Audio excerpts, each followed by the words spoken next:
Kashmir assembly के अंदर और असेंबली के बाहर भारतीय जनता पार्टी के लिए सबसे बड़ी दिक्कत कौन सी है? आप समझेंगे। नेशनल कॉन्फ्रेंस जो भारी अक्सरियत के साथ जम्मू कश्मीर में अपनी सरकार बनाने में कामयाब हो गई है। जवाब आमतौर पर यही जहन में आता है, लेकिन ऐसा है नहीं।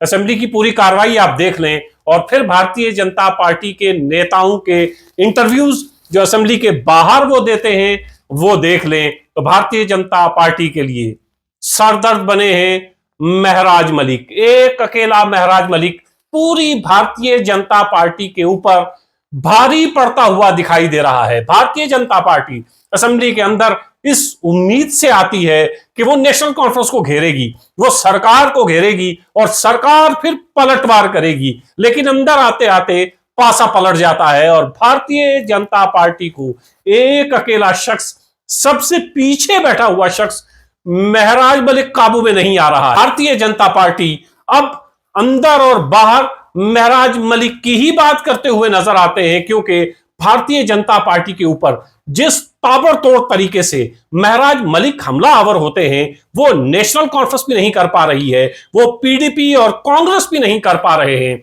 नेशनल कॉन्फ्रेंस, पीडीपी और कांग्रेस और खास तौर से नेशनल कॉन्फ्रेंस का काम बहुत आसान कर दिया है महराज मलिक ने। अब assembly Bharatiya Janata party versus महराज मलिक हो गई है। ऐसा लगता है कि भारतीय जनता पार्टी के नेताओं के सर पर महराज मलिक का भूत सवार है और जिस ताबड़तोड़ तरीके से महराज मलिक असेंबली के अंदर बाहर भारतीय जनता पार्टी को घेरते हैं उसका कोई जवाब भी भारतीय जनता पार्टी के पास बनता दिखाई नहीं देता है। कभी कहते हैं कि केजरीवाल की तरह महराज मलिक जेल चले जाएंगे, कभी कहते हैं महराज मलिक नशा करके असेंबली के अंदर आते हैं। इसका जवाब महराज मलिक ने यह दिया कि सबका टेस्ट करवाइए, भारतीय जनता पार्टी का भी करवाइए, लेकिन 24 घंटे वाला टेस्ट होना चाहिए। पता चलेगा कि पिछले 24 घंटे में किसने नशा किया है। एक अकेला महराज मलिक भारतीय जनता पार्टी के हाथ नहीं आ रहा है। कहां Bharatiya Janata party national conference को घेरने की तैयारी में थी, कहां भारतीय जनता पार्टी, क्योंकि भारतीय जनता पार्टी इस वक्त मरकज में भारतीय जनता पार्टी की सरकार है। जम्मू और कश्मीर रियासत नहीं है, यूनियन टेरिटरी है और यूनियन टेरिटरी में चीफ मिनिस्टर से ज्यादा ताकतवर लेफ्टिनेंट गवर्नर होते हैं। तो भारतीय जनता पार्टी जम्मू कश्मीर की इकाई के ऊपर मरकज का हाथ है और भारतीय जनता पार्टी इस कॉन्फिडेंस के साथ अंदर आती है, असेंबली के अंदर आती है और बात करती है मानो सरकार नेशनल कॉन्फ्रेंस की ना हो, सरकार भारतीय जनता पार्टी की हो। और कुछ हद तक ये बात सही भी है, क्योंकि मरकज का हाथ सर पर हो और जम्मू कश्मीर रियासत ना हो तो फिर कॉन्फिडेंस ऐसा ही होना चाहिए। लेकिन इस कॉन्फिडेंस को असेंबली के अंदर पहुंचते पहुंचते महराज मलिक गिरा देते हैं, एक बड़ा किला मिस्मार कर देते हैं। देखते ही देखते आन की आन और भारतीय जनता पार्टी के तमाम एमएलए बस देखते ही रह जाते हैं। महराज मलिक ताल्लुक आम आदमी पार्टी से है। महराज मलिक जिनको हाल ही में जम्मू कश्मीर का आम आदमी पार्टी का सदर बनाया गया है, एक अकेले एमएलए असेंबली के अंदर है, लेकिन भारतीय जनता पार्टी के एमएलए को बात नहीं करने दे रहे हैं, अंदर भी नहीं और बाहर भी नहीं।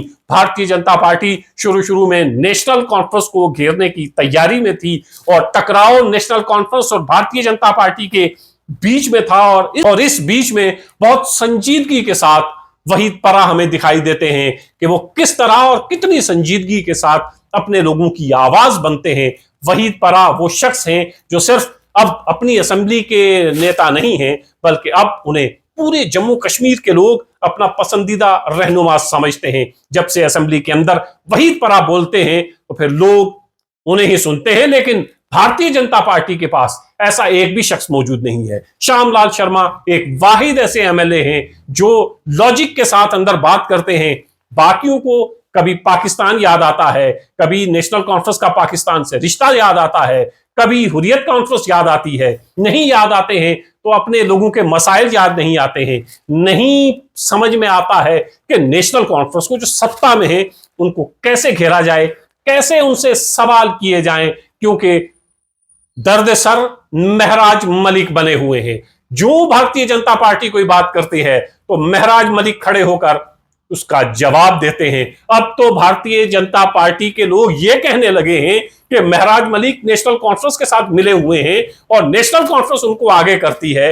लेकिन भारतीय जनता पार्टी ये भूल जाती है कि महराज मलिक ने समर्थन नेशनल कॉन्फ्रेंस को दिया हुआ है, तो एक तरह से महराज मलिक इस सरकार का हिस्सा भी है। और दूसरा, महराज मलिक सिर्फ भारतीय जनता पार्टी को नहीं घेरते हैं, जहां जहां मौका मिलता है वो नेशनल कॉन्फ्रेंस के ऊपर वार करते हुए भी नहीं रुकते हैं, नेशनल कॉन्फ्रेंस को भी घेरने की कोशिश करते हैं, लेकिन ताबड़तोड़ हमले भारतीय जनता पार्टी के ऊपर करते हैं। और अब भारतीय जनता पार्टी को यह समझ नहीं आता है कि महराज मलिक का तोड़ क्या निकाला जाए। भारतीय जनता पार्टी के एमएलए को तरुण चुग ये हिदायत दे ही चुके हैं कि भाई तैयारी के साथ असेंबली में पहुंचा करिए, असेंबली में इस तरह पहुंचिए कि लगे कि अपोजिशन है, लेकिन ऐसा होता हुआ दिखाई नहीं देता है। ऐसा लगता है कि सिवाय श्यामलाल शर्मा के कोई तैयारी करके असेंबली के अंदर नहीं पहुंचता है। और अब तो आलम यह है कि नेशनल कॉन्फ्रेंस और भारतीय जनता पार्टी की लड़ाई असेंबली के अंदर भारतीय जनता पार्टी और महराज मलिक हो गई है, जहां एक तरफ भारतीय जनता पार्टी के एमएलए हैं और दूसरी तरफ एक अकेला महराज मलिक, जो असेंबली के अंदर भी लड़ रहा है, असेंबली के बाहर भी लड़ रहा है। और कमाल यह है कि महराज मलिक जब बोलते हैं तो असेंबली के अंदर भी उन्हें सुना जाता है, असेंबली के बाहर भी उन्हें सुना जाता है, और मीडिया कवरेज भी अगर आप देखेंगे तो सबसे ज्यादा महराज मलिक को मिल रही है। उसकी वजह यह है कि मीडिया यह समझती है कि महराज मलिक लोगों की आवाज बनते जा रहे हैं।